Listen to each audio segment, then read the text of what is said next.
those of you that want to know what we're all about, it's like this, y'all. This is 10% luck, 20% skill, 15% concentrated power of will, 5% pleasure, 50% pain, and 100% reason to remember the name.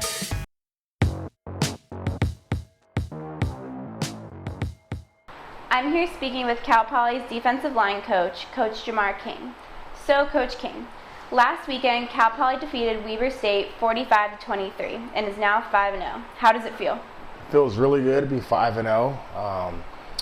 You know, it's not too often teams have become 5-0 in the middle of the season and all their stuff. So guys are really excited. We haven't had this much success in a while, but the guys are excited. We wish we would have played a little bit better on defense, but you can't complain about a win. So everybody's pretty excited about it.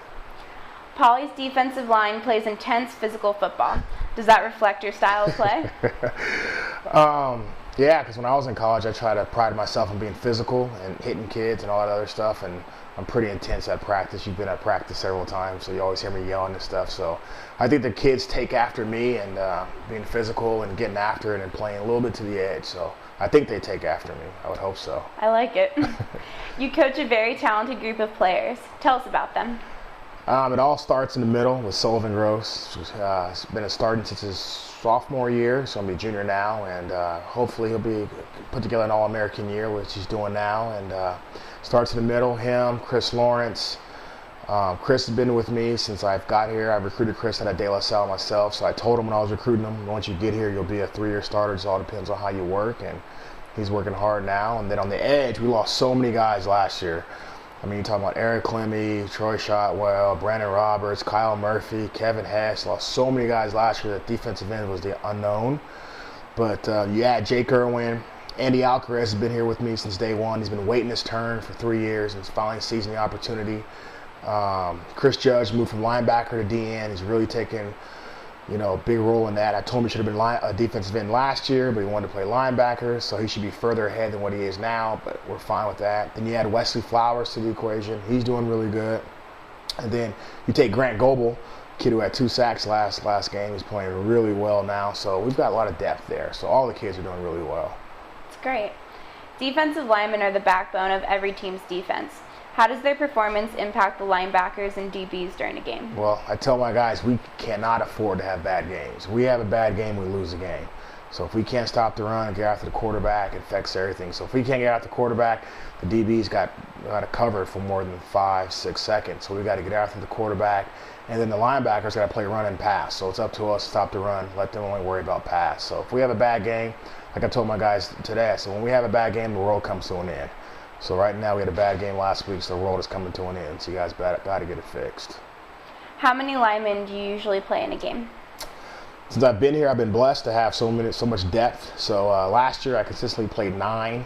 So this year I'm playing 10 guys. So 10 guys will play in a game. It's definitely great to have. Yeah, it's tough to kind of get everybody their amount of reps they want. But when you have 10 guys that can rotate in, it makes it a lot easier. It's nice to have a lot of talent. Yeah, it makes my job easier.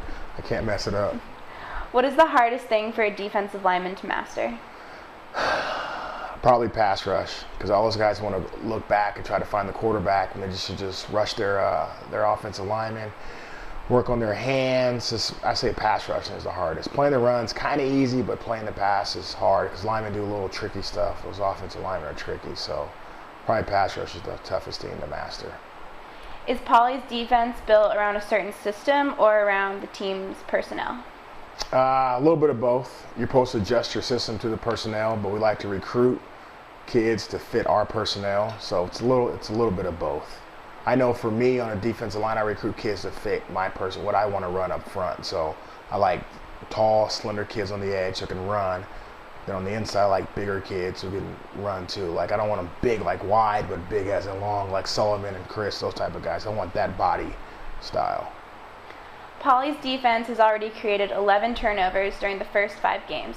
Has the coaching staff set a goal for takeaways this season? Yeah, we set a goal that we got to at least get two takeaways a game, and we just got to continue to do that. We practice turnovers every game. I mean, every day in practice. So it's something that we build in, and on a Tuesday or Wednesday, we'll say, okay, guys, I get 3 or 4 strips today in practice. So we practice it every day. It's something that we talk to our kids about. It's very difficult for teams to win on the road. How does the Mustang coaching staff prepare their players to compete in front of loud, hostile crowds? We tell our kids it's funner to win on the road than it is at home, because when you're playing in front of thousands of people and you get them to be quiet, you get more joy out of that. Especially their fans are behind us and they're talking mess and doing all other stuff, and just to get them to be quiet and shut up, it's pretty fun. I bet that's a great feeling, Yeah. silencing a crowd. Oh yeah, especially in Wyoming. Wyoming was fun. We got that whole crowd to be quiet. North Dakota was fun, so it's fun to win on the road. And then you're all together, and it's just so much fun. You're in the locker room hanging out. It's a good deal. That's you awesome. Get on the plane, you get to yell and scream on the plane. It sucks traveling after a loss, so you want to travel after a win. That's definitely motivation right there. Yeah. What has been your biggest surprise this season? With my position group, I would say that they've all gelled together. I mean, earlier in the season, during camp, people always ask me, hey, what's your biggest concern? And my concern was those guys gelling together, because they all haven't played with each other and buying into my system and my coaching style, and they've all bought in perfectly. So I think there's those guys gelling together and becoming a group and trusting each other. I think that's my biggest surprise so far. What is the biggest adjustment a D lineman has to make going from high school to college? Speed of the game. Because in high school, they were the biggest kid, and they could just throw those little kids around and just be a big old bully. But now these kids are just as big as them or even faster than them. So you got to adjust to the speed of the game. Then they got to have some technique too, because their technique in high school is just run up field and do what they have to do. But in college, you have to have some technique. If I was a defensive lineman, I'd want to play for you. What type of student athletes do you recruit? First of all, they have to be able to hustle. They have to have a high motor, motivated, energy. I recruit kids from good programs, little football factories, so the De La Salles of the year. I recruit Northern California, so it's the De La Salles, the Sheldons, the Folsoms, places where kids are getting coached well and they know how to win. Those are kids. Then also I want smart kids too. I don't like recruiting kids who can barely read or write, because they got to be able to, with everything they have to do here at school, makes it tough for our time for them to pick that stuff up too. And my system's a little bit difficult, so I want smart kids who love the game. I want kids who love football, not are here just to hang out and have fun. That's great. Yeah. What's your most memorable moment as a Cal Poly football coach? Wow. Probably when we went 2 years ago in 2010, we went down to McNeese State. I don't know if you were here back then, but in 2010 we went to McNeese State. You're probably a freshman then. I don't know if you had the blog going, but we were 12th in the nation. They were 9. It was like the game of the week, and it was a sold out crowd in the South. It was humid. It was an awesome environment. Went down there and beat them up like 45-10 or something like that. And by the time halftime came, the whole crowd was empty. And it was awesome. It was a great feeling. And then that one and Old Dominion was pretty cool. We done Old Dominion, but nothing beats beating Davis. When you beat Davis, they beat us 3 years in a row, and to beat them this year was pretty cool. It's definitely special. Yeah. Cal Poly's football team is a family. What makes it so special? I think it starts with our head coach. He's a big family guy, so for all of us who have kids, I've got a 5-year-old, a 4-year-old. He just tells us to put our families first. So if you got to leave during the day, go home, be with your family. If your kid is sick, you don't have to come in. He understands all that. So I think it starts with him and it just trickles down.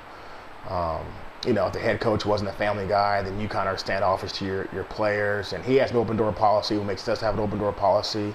So any kid can walk in here at any time. Feel free to talk to us. And, like Deontay Williams, I recruited him.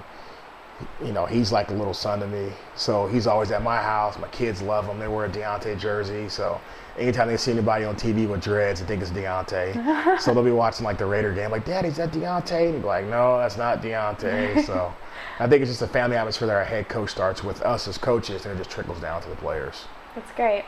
Yeah. Coach Cain, thanks for speaking with me, and go Poly. No worries.